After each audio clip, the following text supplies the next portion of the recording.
పద్మాదేవేందర్ రెడ్డి. అధ్యక్ష, మీరు ఏకగ్రీవంగా ఉపసభాపతిగా ఎన్నికైనందుకు మీకు శుభాకాంక్షలు తెలియజేస్తూ ఉన్నాము. అదేవిధంగా గౌరవ ముఖ్యమంత్రి గారికి ధన్యవాదాలు తెలియజేస్తూ ఉన్నాము. మరి ప్రతిపక్షాలు కూడా సహకరించినందుకు వారికి కూడా ధన్యవాదాలు.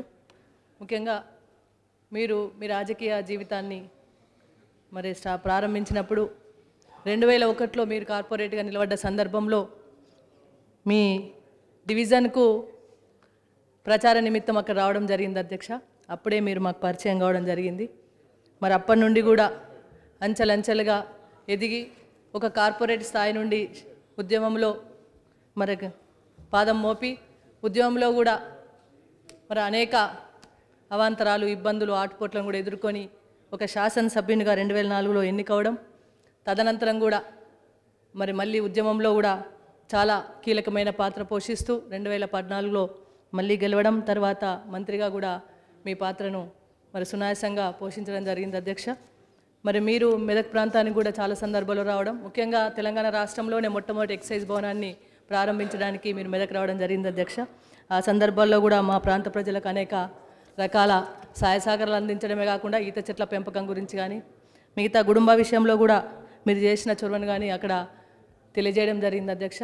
మరి అలాంటిది 2001 నుండి కూడా ఉద్యమంలో చాలా సందర్భాల్లో కూడా కలిసి పనిచేయడం, ముఖ్యంగా బోనాల పండగకి తప్పకుండా ఒక ఆడబిడ్డలేక నన్ను ఇంటికి పిలిచి అక్కడ బోనంతో పాటుగా అమ్మవారి దర్శనాన్ని కూడా చేయించడం, భోజనం పెట్టడం, ఇలాంటివన్నీ మర్చిపోలేని సంఘటనలు అధ్యక్ష.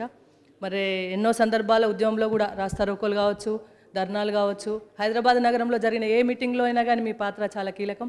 అలాంటి సందర్భంలో కూడా మరి మనం చాలా సందర్భాల్లో కలిసి పనిచేయడం జరిగింది. చాలా ఆఫీసులను కూడా మనం దిగ్బంధం చేసిన సందర్భాలను కూడా మీతో కలిసి పనిచేయడం జరిగింది.